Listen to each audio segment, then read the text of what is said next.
সরকার বাজার সিন্ডিকেট ভেঙে সুন্দর রমজান দিতে না পারলে তাদের সক্ষমতা নিয়ে প্রশ্ন উঠবে। দুর্বল সরকারের অধীনে সুষ্ঠু নির্বাচনও সম্ভব নয়, এমনটা বললেন AB party chairman Mujibur Rahman Manju. সকালে এবি পার্টির কেন্দ্রীয় কার্যালয়ে রমজানে ভাব গাম্ভীর্য রক্ষা, দ্রব্যমূল্য নিয়ন্ত্রণ, আইন শৃঙ্খলা পরিস্থিতির উন্নয়ন বিষয়ে সংবাদ সম্মেলনে কথা বলেন তিনি।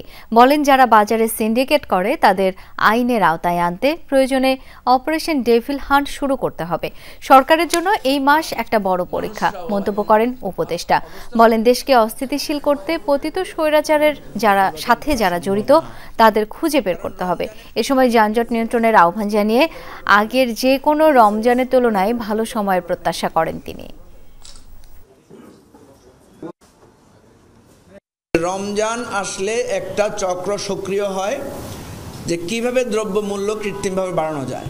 এই প্রত্যেকবারে আমরা দেখেছি এইগুলোর পেছনে যারা জড়িত থাকে এরা সরকারি দলের লোক হয়। এবার একটা ইউনিক টাইম আমরা পেয়েছি যেখানে কোনো রাজনৈতিক দলীয় সরকার না, এটাকে আপনি নিরপেক্ষ সরকারও বলতে পারেন। অর্থাৎ এবারের রমজানটা হবে অতীতের 10, 15, 20 বছরের ইতিহাসে সবচেয়ে শান্তিপূর্ণ রমজান।